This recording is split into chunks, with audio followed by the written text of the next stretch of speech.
Hello and welcome back to McGann Month. Today I'm going to do what Will referenced in his video. DWM Comics? Oh, now we're getting somewhere, but perhaps another time. Talk about the Doctor Who magazine comics that had 8 in them. But how will I do this in a simple video, I could hear somebody possibly saying. Well, yes, there are 30 stories spanning from Endgame in 1996 to 1997 to The Flood from 2004 to 2005. But I already have a plan for this, and that's to basically just do my top 5 favourite. And trust me, you may find my list to be very, very peculiar and not of the norm. A note for this video, spoilers are going to be aplenty for this run, as all but 2 of my choices are very much intertwined with the whole story arc of 8's run in the comics, so if you want to read them before watching this video, I very much suggest you do so.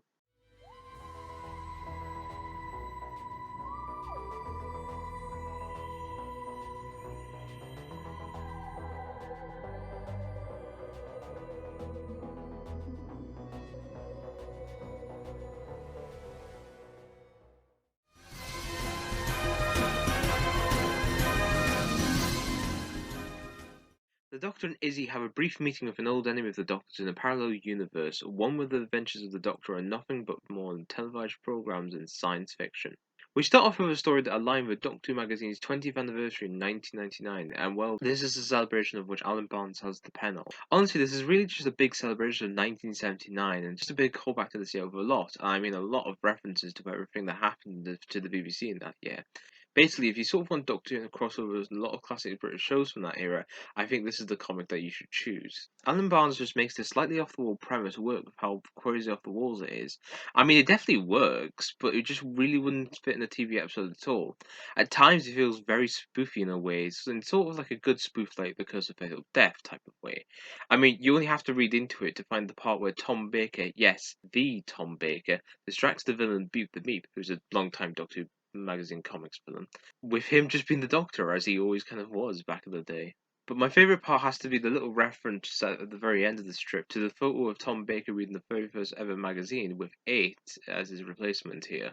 As for context, the day that they accidentally landed on was October the 12th, 1979, which was the release of the first issue, and, to bring it back around, it's also set on Izzy's birthday to make it more closer to home for her.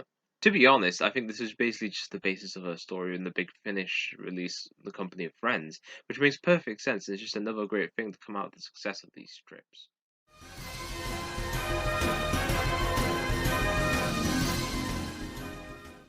It seems a mysterious person has kidnapped all 8 doctors and is forcing them to defeat all their past enemies at once. Matters, however, are quite not what they appear. So we have the story that was a celebration of the 35th anniversary of the show, and you can tell right from the premise that this is trying to evoke the style of the Doctor's team-up, defeat the big bad story that the 3 Doctors introduced all those years ago. But this time it has that sort of look that's saying, yes, the reader might be all used to this. As we discover that the Beige Guardian, who, yes, looks a bit like Frasier actor David Hyde Pierce, if you ask me, has taken the Doctors out of their times to basically have a rematch with some already defeated foes, which sounds a bit like a rubbish idea that even the Doctor points out in the strip. Trust me, if you like that sense of poking fun at the show type of humour, which I know some people do, this strip is kind of chock full of it, thanks to it being the pen of Scott Gray, which you may know is the writer behind later strips as Children of the Revolution, Flood, Hunters of the Burning Stone, and the Stockbridge Showdown, which, if you trust me, if you know these strips, you know he could do 2 things: evolve or involve the show's history, or portray great humour, which I think this one has a dubious decision of using both. I mean, my favourite part of the strip is the part where the Third Doctor and the Fifth Doctor land in Albert Square, which is rather ironic because they were the 2 mainstay Doctors that did appear in the last Albert Square adventure, Dimensions in Time. And well, it's just so fun to see the likes of Grant Mitchell and Doc Cotton just being meshed into this mess in very interesting ways. And to be honest, it's very weird to say that as a person who really isn't a fan of EastEnders.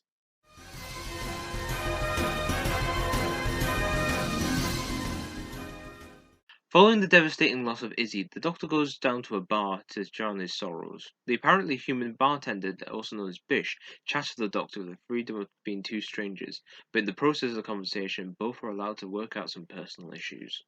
Next up is a strip which is later on from Eight's era, and is another one-off, but this time it's a character piece that works so well with Eight having lost a companion who was so dear to him, that he knows at some point that he's just going to have to sit down and try and figure a way to succumb to displeasure in any way he can.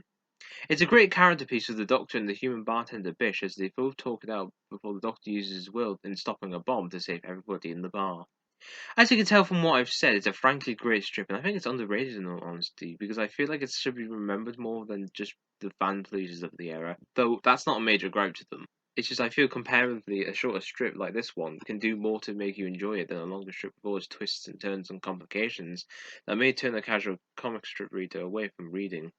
Plus, it wasn't until rereading this for the graphic novel collection, which is a great graphic novel collection, by the way, that I realised it was a pastiche on the American television show Cheers, with the title being a reference to an episode of the show, which was quite the odd thing to pastiche at this time, but it works equally well with it or without it. Then again, with my last pick having David Hyde Pierce and this one having Cheers, it makes you wonder why they never did anything with Kelsey Grammer in this era. Oh yes, and my favourite moment from this one would have to be the part, and this is a big spoiler by the way, where we find out that Bish was actually Frobisher, the lovable penguin companion from the strip's early days from all this time. I mean, yeah, to find out that both of them never found out who they were talking to each other, it's just sublime as a fan of the character from his strips and of course his two big finish audios, which just allows me to make me love this even more.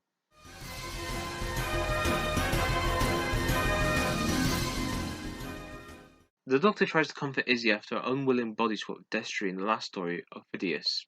Okay, now we have another one which is very arc heavy, but it was proven to be my last choice.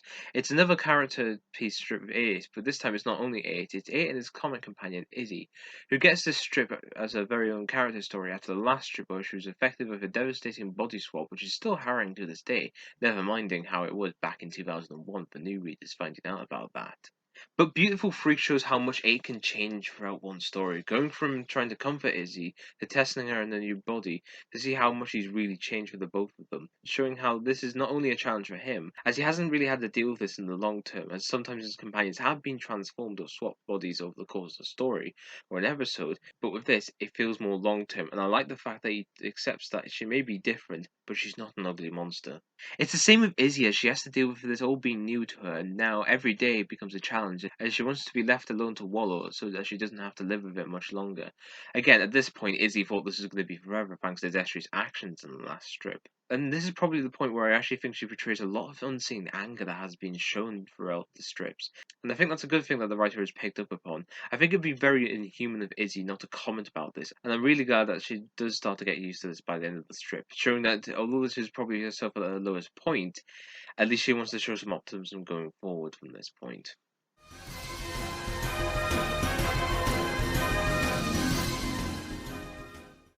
The Doctor and Destry arrive on Earth to find rain falling in a marketplace, rain that radically alters the emotions of humans. But just who has the power to do such a thing, and what is it all for? Of course, my number one spot would have to be this one, with it being the amazing finale of the Eighth Doctor in the Doctor Who magazine comics, told over 8 parts from 2004 to 2005, ending on the last breathing days of the wilderness years before the show's big relaunch in March 2005. And what a way to go out on a cyber invasion that just makes me utter the words, the story I wholeheartedly wish was told as a feature film, because by God, this feels like it.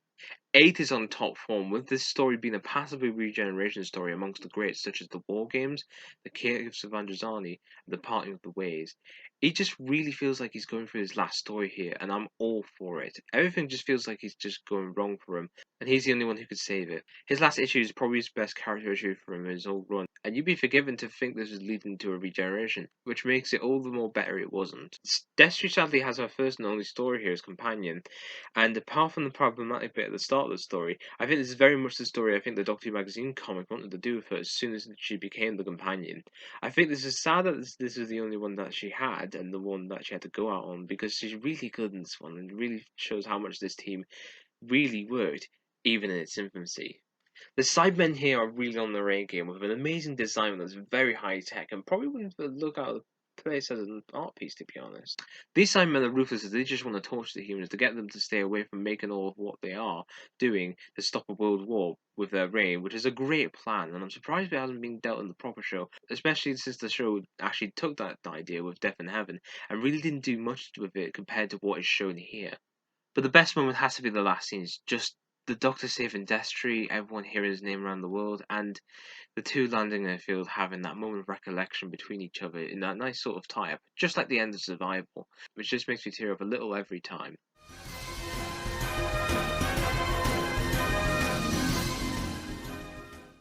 So, thank you all for watching this sort of top 5 video. I found it very interesting to talk about these comics and to digress on why these are my favourite. I hardly think people might have the same list. I don't know, maybe some people prefer The Glorious Dead or Children of Revolution to my offerings. But that's the beauty of it all, I guess. You never know what you'll get.